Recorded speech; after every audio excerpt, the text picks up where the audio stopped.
perdón, ¿Este Ribot, que es filósofo, es el mismo que mostró antes que era médico? ¿Cómo? Este Ribot que estaba hablando ahora, que es filósofo, ¿es el mismo que mostró recién que era médico? ¿O me estoy confundiendo yo? ¿A quién Anteriormente. mostré yo que era médico antes? A Recién, ver, la influencia de. pará. La otra influencia de que dice médico patólogo. Hay una más adelante. Ese Se es refiere, Horacio Piñero. A ver, Claro, la este es influencia de Horacio Piñero. Piñero, que es Sí. médico, que se gradúa en psiquiatría en la Universidad de Buenos Aires y va a hacer Sí, su eso sí. especialización a Francia. No, ¿Sí? sí, yo digo Es médico y estudia fisiología. no. Esta imagen, caricatura que ustedes ven ahí es, digamos, una publicación que hace la revista Caras y Caretas, la versión original del año 1900, cuando regresa de Francia y de su formación Horacio Piñero, y lo colocan con esa especie de llama o de luz en su mente que ilumina, digamos, el camino, como un gran sabio que viene un poco a iluminar el camino de la oscuridad y de la ignorancia en nuestro medio. Era las cosas que hacía la revista Caras y Caretas en aquel momento que, bueno, de algún modo también era un reconocimiento a la figura de Piñero como un emblema, ¿no? De una personalidad reconocida en el saber médico y psicológico en aquel momento. Lo que yo le situé son las dos influencias que tenía Piñero. Lo primero que situamos es la influencia de Wundt. Profe, perdón. Quería preguntarle si podía volver a explicar el método patológico clínico de Ahora voy, Ribot. ahora voy. Estoy tratando de explicar Gracias. cuál era la pregunta de la compañera de qué médico vio antes, porque no. Pero igualmente repaso Sí, esto yo al porque me leer parece método importante para patológico que. clínico relacioné que Ribot era médico. Todos eran médicos, pero no. No, bueno, es Bien, muy ahora me interesante di esa cuenta. asociación tuya. Ahora vamos a ir a ese punto. Pero lo que Vale. señalaba, digamos que tenemos la influencia de Wundt y la de Ribot. La de Wundt, en donde lo que hace digamos, Piñero es implementar, digamos, los estudios de laboratorio que hacía Wundt en Alemania, en Leipzig, en su laboratorio. Y efectivamente, él replica ese laboratorio, que es el que les describía antes aquí. Ribot no era médico. Ribot no era médico, era filósofo. Bien. Y había estudiado en la École Normale Superior, donde egresó en 1862. Ahí está mal, dice ingresó, es egresó, ¿sí? Y después, digamos, en la École, él es agregado de filosofía y se doctora en letras, ¿sí? Pero se interesa por el estudio de la psicología desde un primer momento y para dar cuenta y para estudiar y para investigar en psicología, él se acerca a los médicos ilustres de la época, entre los cuales les mencioné que estaba Charcot, con el cual traba una excelente relación porque él iba y participaba de las presentaciones de caso y al mismo tiempo trabaja en un laboratorio de fisiología que estaba a cargo de Charles Robin, que él sí era un médico fisiólogo reconocido.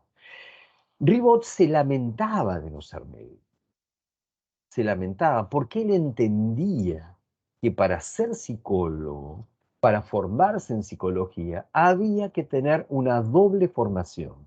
Había que ser médico y ser filósofo, estudiar medicina y estudiar filosofía.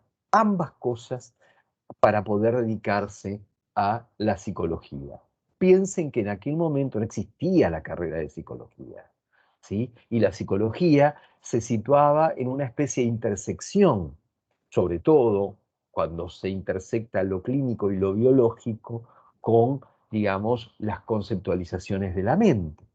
¿sí? Entonces, para Ribot era fundamental esa doble formación para aquel que le interesara la psi. Y de hecho, Ribot traza una tradición que en Francia va a ser escuela. De hecho, los discípulos de Ribot tienen esa doble formación. Janet era médico y filósofo, lo mismo que Dumas. Georges Dumas, que es un autor que ustedes van a ver, era médico y filósofo, ¿sí? Uno de estos se va a ocupar de la Salpêtrière, y el otro de la Sorbona y el otro de la École Normale. Van a seguir, digamos, la enseñanza de Ribot, Janet y Dumas. Por otro lado, muchos autores posteriores, como el propio Lacan, tienen la doble formación de médico y filósofo. Hay allí una tradición que, entrado el siglo XX, se continúa sosteniendo en Francia. Y de hecho impacta en otros lugares. Aquí en la Argentina, por ejemplo, aquel que va a suceder a Piñero, que es Enrique Mouchet, tiene la doble formación, médico y filósofo. Estudia medicina y estudia filosofía en la Universidad de Buenos Aires. ¿Sí? Entonces, se establece esa tradición y ahora vamos a ver por qué. Porque en definitiva, lo que está en el centro de lo que plantea Ribot es la observación clínica. Ribot planteaba que de algún modo el método patológico o el método clínico patológico puede sustituir a la observación experimental. Y en algún punto, digamos, ese método nos presenta un conocimiento que el método experimental no nos puede presentar. Allí hay algunas influencias de diversos autores, principalmente del evolucionismo, tanto de Darwin como de Spencer, pero también de Charcot y de un neurólogo inglés que se llamaba Jackson. ¿Por qué?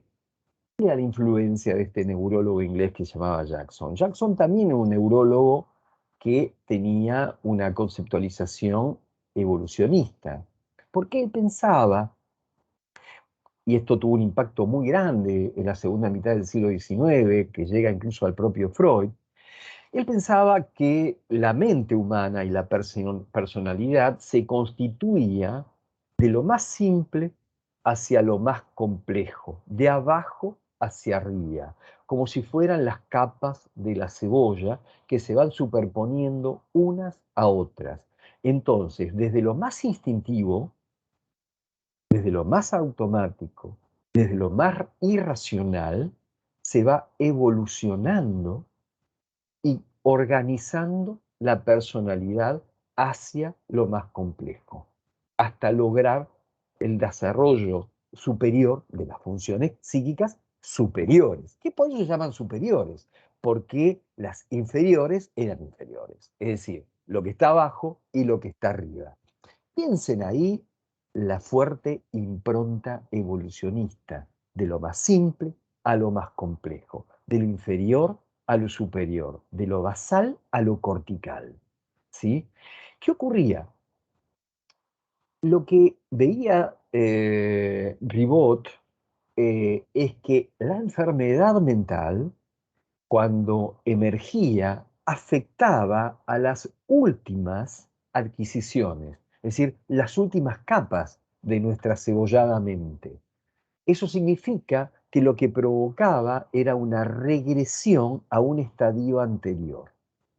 Con lo cual, la enfermedad lo que me permitía era observar un estadio del desarrollo de la mente que por supuesto no lo puedo provocar por la vía experimental. ¿Sí? Entonces, lo que me propone Ribot es observar los distintos casos patológicos. Y es en ese sentido, como dice Ribot, que el método patológico es el resultado a la vez de la observación pura y de la experiencia. En efecto, la enfermedad es una experimentación, dice Ribot, del orden más sutil, porque es una experimentación que no provocamos, sino que es la naturaleza, ¿no?, la que instituye esa especie de experimentación en determinadas circunstancias y que deja al descubierto distintos momentos del desarrollo de nuestra personalidad o de nuestro funcionamiento mental. Entonces, lo que nosotros vamos a ver en la puesta en práctica del método patológico de Ribot por parte de Horacio Piñero son cuestiones en donde él conjuga la psicofisiología con el método de observación clínico-patológica. Por ejemplo, hay un texto eh, muy reconocido de Piñero que se llama Psicofisiología del lenguaje, en el sordo-mudo, en el idiota y en los afásicos. ¿Qué es lo que hace Piñero?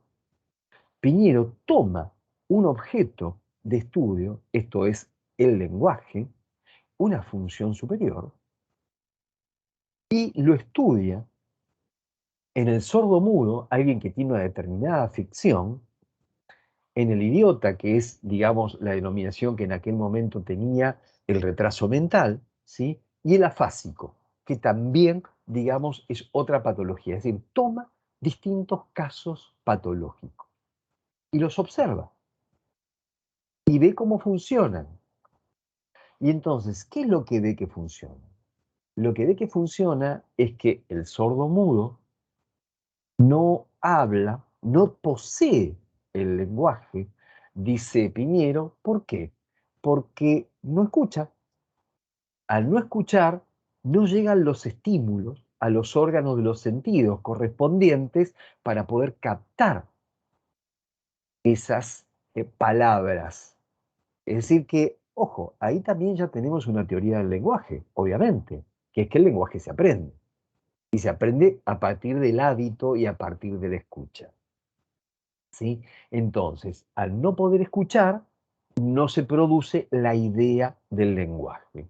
En los otros casos, hay otras afecciones que interfieren para que no se pueda producir la idea del lenguaje, en el caso de la afasia o en el caso del retraso mental. Lo que propone, por ejemplo, Piñero en el caso del sordomudo Profe, perdón, es, déjame terminar con esto, hacía como... déjame terminar con esto. Lo que propone Piñero en el caso del sordomudo es incluso una especie de rehabilitación que permite que el sordomudo pueda aprender a hablar. ¿Cómo lo hace Piñero? Sustituyendo el órgano del sentido de la escucha por otro. A partir de una reeducación, el sordomudo ve cómo un modelo que tiene enfrente ejecuta, habla y ejecuta las palabras. Y al mismo tiempo que ejecuta las palabras, el sordomudo le coloca la mano en la garganta para sentir las vibraciones de la garganta. E imita esas vibraciones con la otra mano en su propia garganta, tratando de imitar las vibraciones del otro, ¿no? Es como rearmar un reaprendizaje a través de una sustitución de un órgano de los sentidos por otro, que logra Piñero y que logra que, de algún modo, algunos sordomudos puedan comunicarse, puedan hablar, efectivamente. ¿Sí? ¿Se entiende cómo es el esquema, compañeros? Ahora bien, el punto es que este modelo implica una variante respecto de lo que es el clásico modelo de Gunn.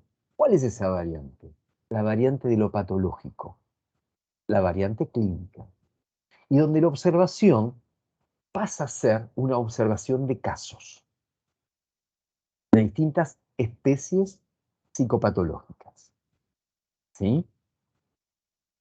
¿Se entiende, compañeros, hasta acá? No sé quién quería preguntar algo.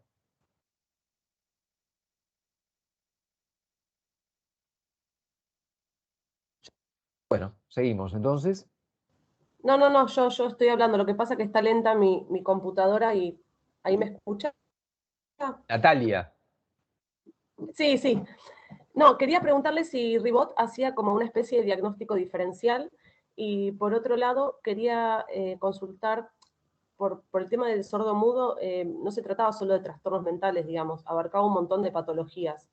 Totalmente, totalmente. Abarcaba distintas patologías en donde se suponía que estaba afectada o lesionada esa función en particular que se estaba estudiando, en este caso la del lenguaje, ¿sí? Pero también podía ser la memoria o podía ser alguna otra, ¿sí? Para el caso de la memoria se podía tomar una persona de edad avanzada, donde hay ciertos recuerdos que no emergen, con lo cual, digamos, allí la cuestión, digamos, dependía de, y no es que la vejez sea una patología, ¿sí? Aunque visto desde esta perspectiva, una de las cuestiones que vamos a ver es que en esta amalgama de el pensamiento de Ribot, que por otro lado era profundamente evolucionista. Ustedes se darán cuenta que hay una cosmovisión, digamos, bastante darwiniana, naturalista y evolucionista en este planteo. Hay una tendencia a la patologización de determinadas cuestiones que hoy diría, bueno, pero esto es normal, un sordomudo es una persona normal, más vale que es normal. Sí, pero ahí se lo toma como una patología en particular. Y bueno, una persona de edad también es una persona normal. Bueno, fenómeno, pero hay un deterioro. ¿Sí? Entonces, allí, digamos, el punto está puesto en lo patologizable. Remarco esto por algo que después voy a retomar, ¿sí? Y que va muy de la mano de esta mirada del positivismo patologicista influido por el evolucionismo y también por esta concepción patologicista de la época, ¿sí? No sé si contesté tu pregunta. Sí, profe, sí. Como que iban descartando, no, bueno, esta persona no habla porque tiene un tema orgánico, digamos, ir descartando qué tenía que ver con lo orgánico estrictamente y qué es lo que podía tener que ver con un trastorno mental. Sí, pero lo más importante de esto, y esto es una cuestión fundamental, lo más importante de esto es lo que está en el corazón del método patológico. ¿Qué es lo que está en el corazón del método patológico? Que la enfermedad enseña sobre lo sano. Es decir, que nosotros podemos trazar una imagen del psiquismo normal a partir del estudio de los casos patológicos. Por eso les decía que esto es una cuestión que llega hasta Freud, porque piensen que el modelo del psiquismo freudiano se construye a partir de los casos de la histeria, de la neurosis obsesiva, de la fobia, de la psicosis, etcétera, etcétera, etcétera. Entonces, este es un punto que atraviesa a muchos autores de diversas maneras la cuestión del método clínico. ¿Sí? E incluso en tanto se trata de una pieza de psicología comparada, de lo que se trata es de comparar al normal con el enfermo, pero también los distintos casos del enfermo. Pero además, una cosa que emerge como un efecto del naturalismo y del evolucionismo, por ahí mañana lo vemos un poquitito, mañana no pasado mañana, lo vemos un poquito mejor, es la cuestión de la psicología comparada. La psicología comparada es esto, comparar lo enfermo con lo sano o los distintos casos patológicos, pero también comparar al niño con el adulto, al niño con el adolescente y al animal con el hombre.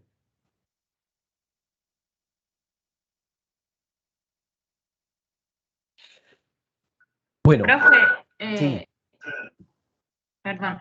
Él entonces no era médico, era filósofo Ribot, sí, Ribot.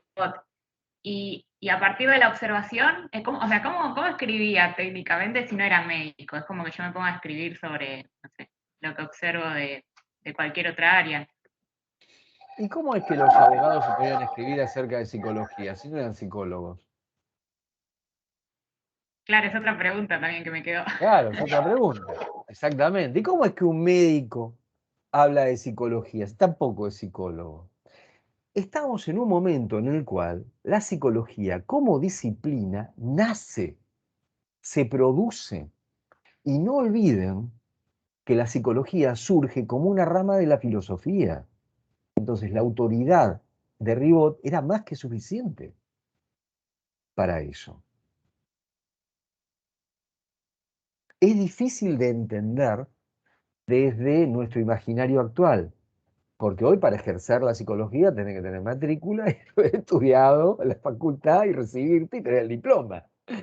¿Sí? Pero se trata de un campo disciplinar que ya estaba profesionalizado hoy. Esto que estamos viendo se llama historia preprofesional, es decir, no existía la profesión del psicólogo aún.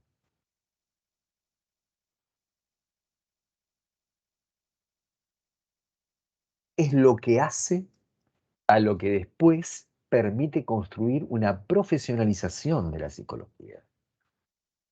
Y eso va a llevar su tiempo. En algunos países más que en otros. Y en el país que más rápido se termina de armar es en el medio norteamericano. Bueno, avancemos un poquín más, ¿sí?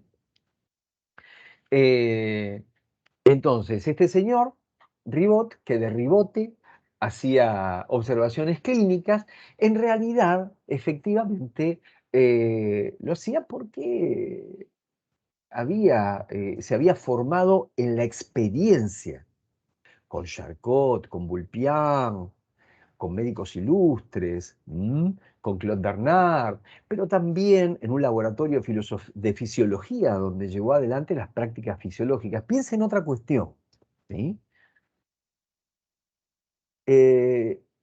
Ustedes ubican a Gunt. Gunt establece el primer laboratorio de psicología experimental, que es de psicofisiología, ¿sí? Primero, como les dije, lo hace como Privatdozent, que es una figura, digamos, que existe en las universidades alemanas, y después la Universidad de Leipzig lo incluye dentro de sus currículas y establece el laboratorio y lo nombra recién después titular, no de psicología, de filosofía. Y es en la cátedra de filosofía donde él llevaba la enseñanza de la psicofisiología experimental. Esto me parece interesante, mostrárselos para que tengan una idea de algo que recién se empieza a establecer como un método. Ahora bien, a partir de eso, también me parece interesante mencionar dos o tres cuestiones acerca de Piñero y de la posición que tiene Piñero. Porque Piñero era un profundo admirador, ya que además se había formado en Francia, de la cultura francesa, pero también del modelo de la enseñanza francesa. Entonces, uno de los textos que ustedes tienen, que se llama La psicología experimental en la República Argentina, de Horacio Piñero, es una conferencia que escribe Piñero, está escrita, pero que la da, en un congreso a los franceses, ¿sí? Y entonces, fíjense qué es lo que le dice, ¿no? Le dice, en el terreno científico, señores, le dice a los franceses, seguimos de cerca el ejemplo de esa Francia científica que se llama el cerebro del mundo. Intelectualmente, somos en realidad franceses. Vivimos auscultando, término médico, vuestros progresos, escuchando vuestras lecciones en todas las manifestaciones de la inteligencia. Y me atrevo a afirmar que os estamos más agradecidos que a todas las otras naciones juntas del mundo por una sencilla razón. Al comienzo de nuestra adolescencia, han sido franceses los que dirigieron nuestros pasos, han instruido las generaciones que gobiernan hoy en día el país, bla, bla, bla, bla, le siguen chupando las medias a los franceses. Bueno, esta cuestión que vemos aquí en realidad no solamente muestra, digamos, una idealización de lo que tiene que ver con la cultura y la ciencia francesa, sino en realidad la posición que tiene Horacio Piñero en relación a esta influencia francesa. Un poco más adelante, en el texto, hay cosas que son muy simpáticas, ¿no? Porque les explica dónde queda la Argentina, qué temperatura hace, cuál es la fauna, la geografía, ese tipo de cosas, como para que conozcan la Argentina los franceses. Y una de las cuestiones que le dice en un momento dado, dice, la escuela de Wundt, fundador de la psicología experimental en Leipzig, fíjense lo que dice a pesar de esto que yo les acabo de decir, que Wundt es que Piñero es el Wundt argentino, ¿eh?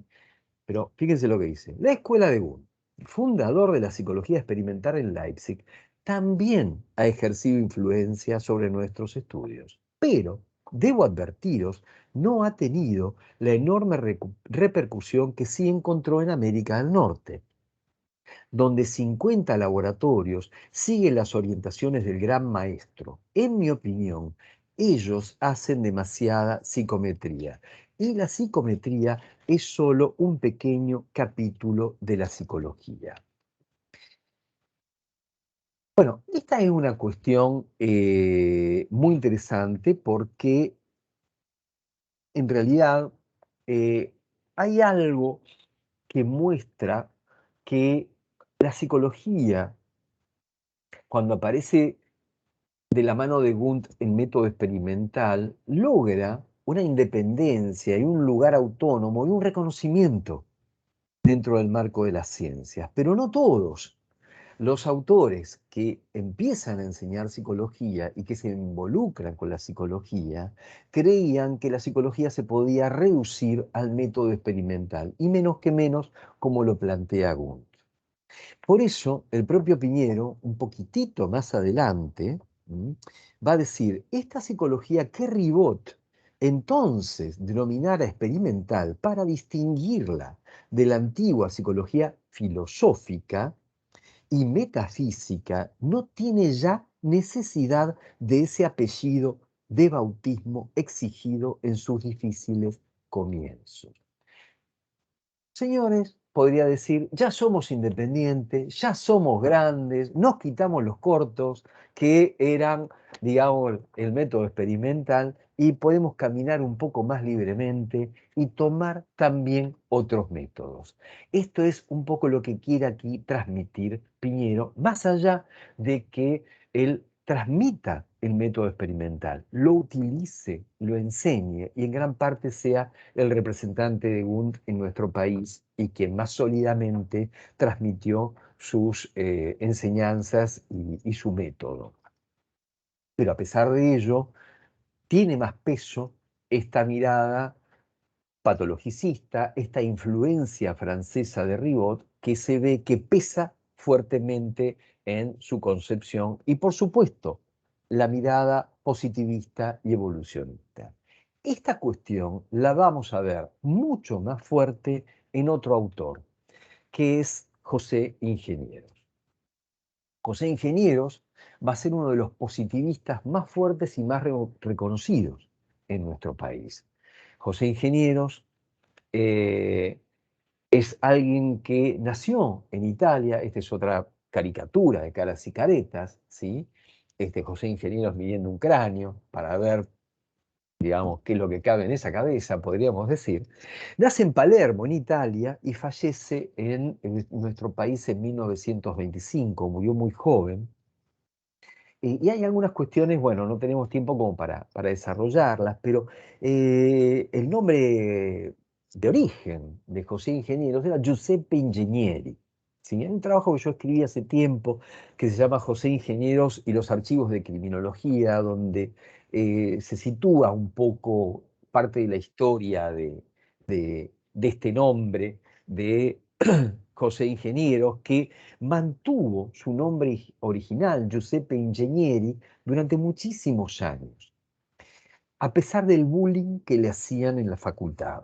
en la Facultad de Medicina? Porque el hecho de haber sido hijo de inmigrantes, no olviden que cuando José Ingenieros ingresa a la universidad, hacia fines del siglo XIX, era una universidad elitista.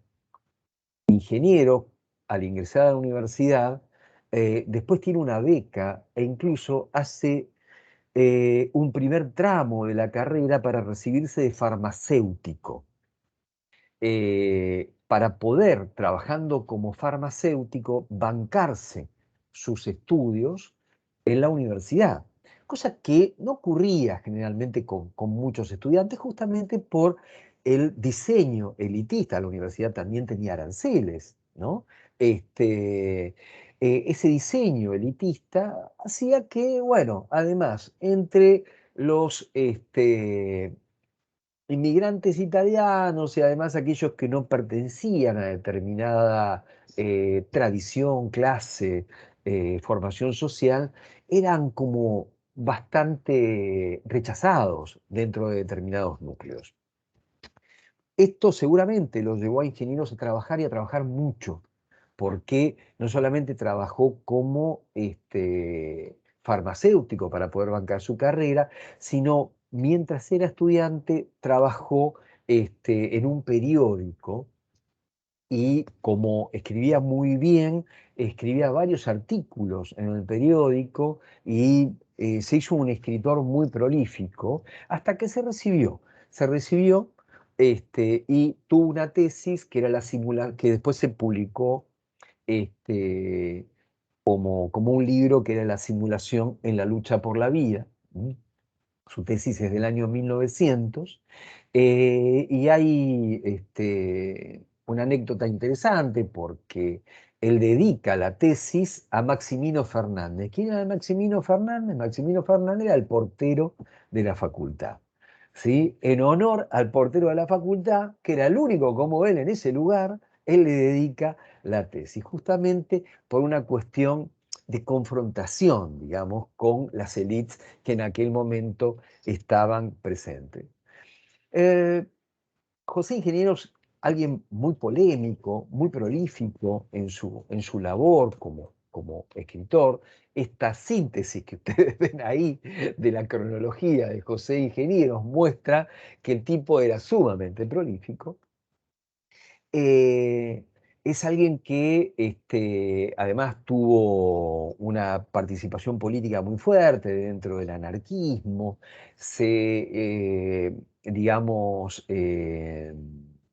acercó a un anarquista italiano que se llamaba Pietro Gori, que llega a la Argentina hacia fines de 1900, y como él funda este periódico, La Reforma, ya incluso estando muy joven, digamos, en el Colegio Nacional, y continúa escribiendo en otro periódico. Cuando establece amistad con Pietro Gori, se va a escribir con Pietro Gori, que él funda una revista que se llamó Criminología, porque es uno de los que trae las ideas criminológicas a la Argentina desde Italia. Italia tenía un pensamiento criminológico muy, muy fuerte en el desarrollo de la psiquiatría italiana, que esto es otra vertiente, digamos, de la observación clínica, y él continúa trabajando durante mucho tiempo con Pietro Gori en esa revista, que al principio se llamaba Criminalogía, porque importaba el nombre italiano, Criminalogía, ¿sí? Y después se argentinizó como Criminología, como le ocurrió después a Ingenieros también con el tiempo.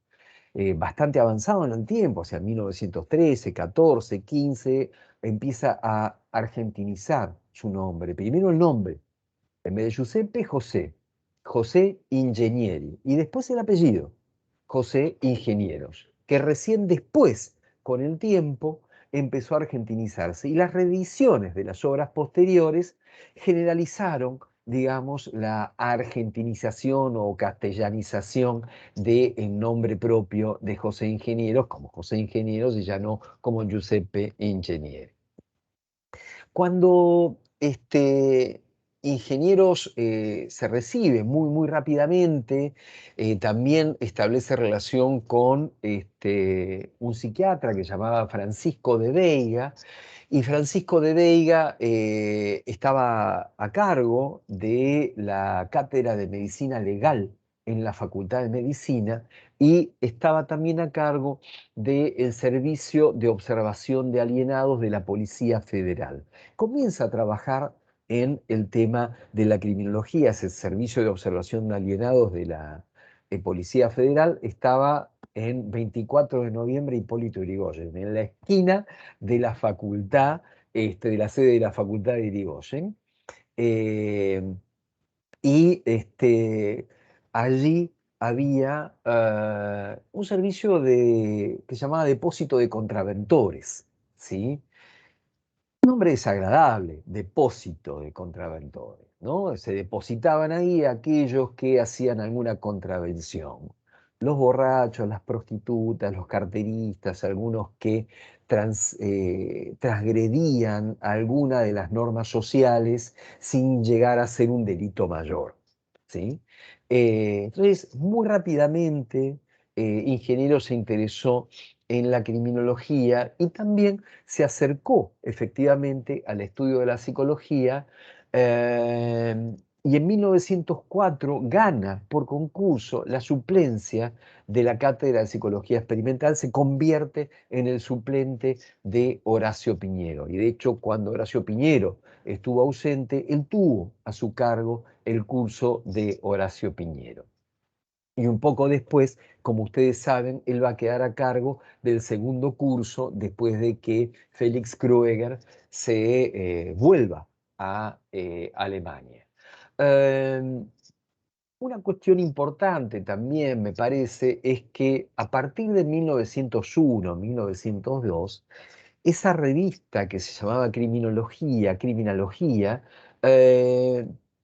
va a establecerse como una publicación periódica científica que se va a llamar Archivos de Criminología, Medicina Legal, Psiquiatría y Psicología. En realidad va a tener un nombre muy largo que entre 1902 y 1913 va a ir cambiando de nombre, pero por esto que les decía antes, va a ir cambiando la configuración disciplinar del medio psi.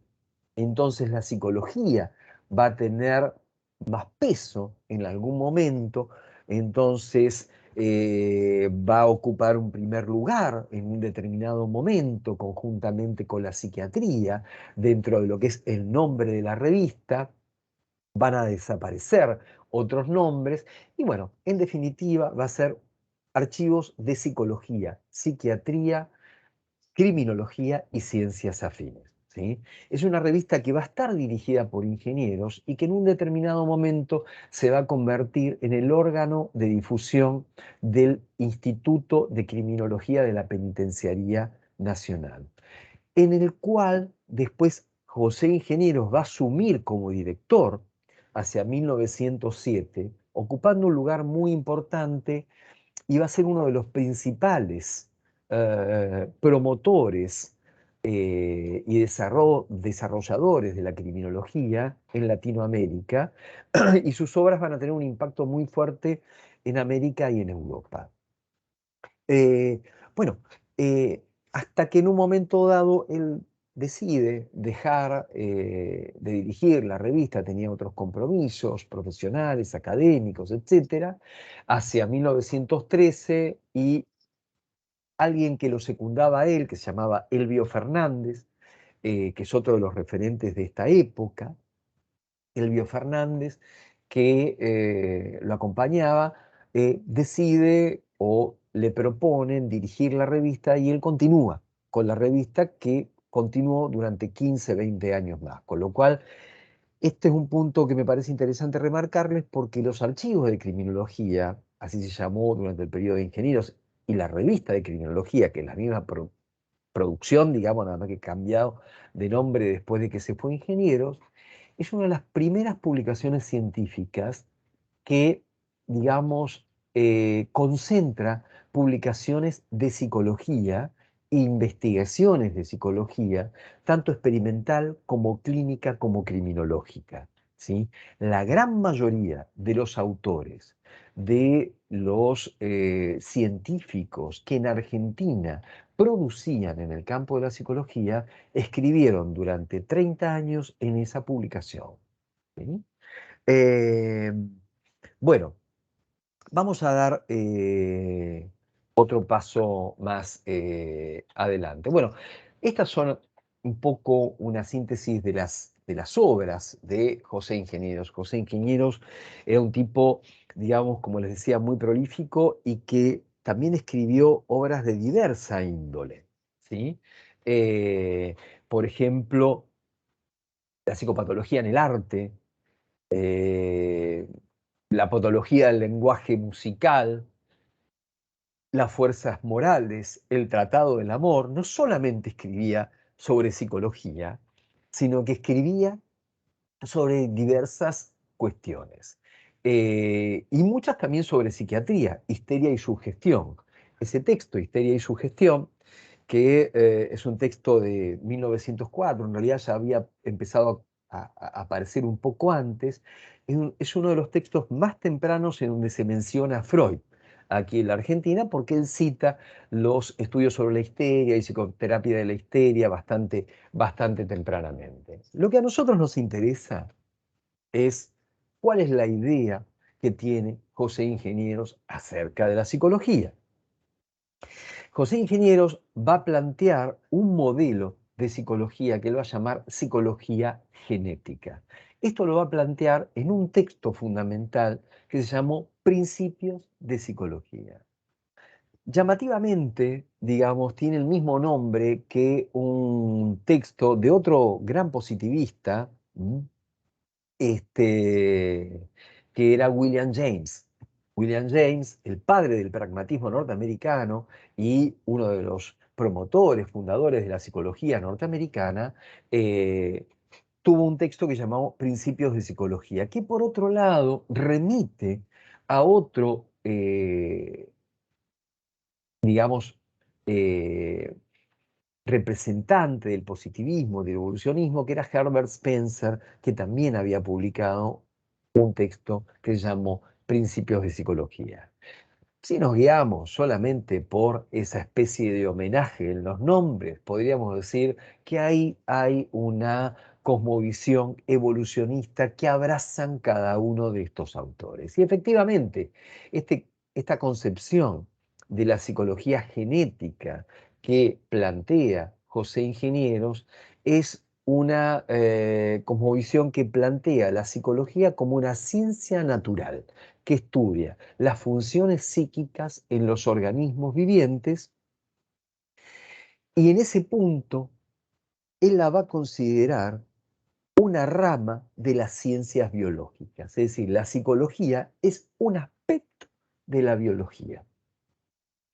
En este sentido, digamos que él entiende que es fundamental esta concepción para pensar que las funciones psíquicas aparecen en la evolución de los seres vivientes y se desarrollan en los seres vivientes y adquieren una complejidad en función de la evolución y la adaptación y la selección natural. Entonces, él pone en juego los principios de selección natural y adaptación al medio y lucha por la supervivencia que estaban presentes en el evolucionismo. Y él va a plantear un modelo de psicología en donde va a promover lo que él va a llamar el método genético. Psicología genética y método genético no tienen que ver con Piaget, aunque indirectamente podríamos decir que sí. Pero el método genético de Ingenieros lo que implica es plantear la observación a en distintos planos del desarrollo, de la evolución de las funciones psíquicas.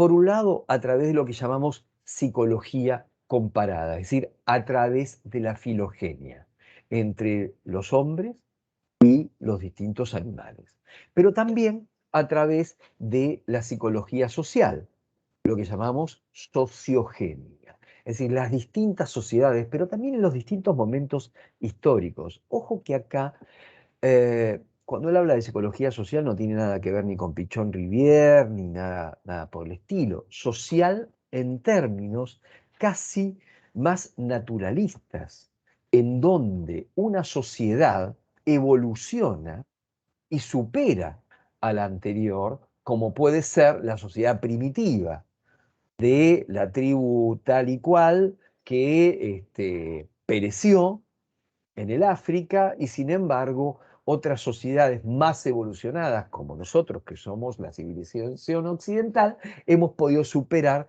a otras, digamos, sociedades más primitivas. Esta idea de lo primitivo y de lo más evolucionado, que después tiene consecuencias sumamente peligrosas, que después vamos a conversar en algún momento, bueno, están presentes en esta idea de psicología social y de sociogenia que trae ingenieros. Y por otro lado, lo último es lo que él va a llamar psicología individual, la ontogenia, es decir, cómo se desarrolla en el individuo las funciones psíquicas. Esto también implica algo del orden de la psicología comparada. ¿Por qué?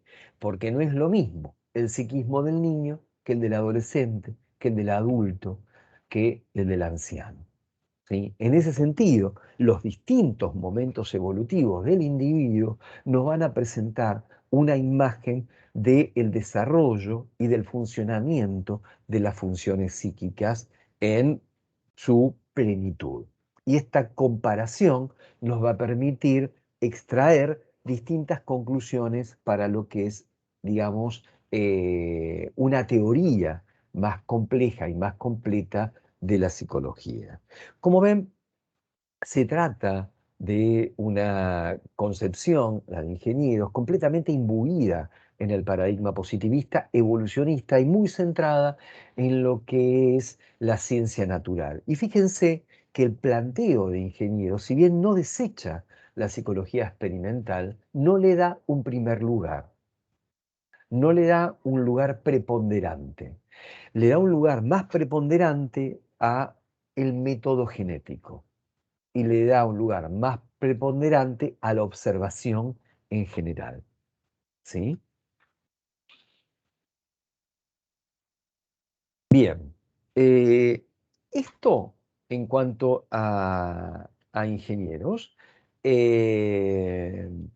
Bueno, vamos a dejar acá con ingenieros porque me gustaría darle alguna vuelta más a la relación que hay entre la psicología, la criminología y el positivismo, pero prefiero dejarlo para la vez que viene, ¿sí? Aunque sea para hacer algunas acotaciones, algunas observaciones. Eh, ¿Preguntas, dudas antes de que puedan ir al baño y empezar la clase con el profesor que les toque?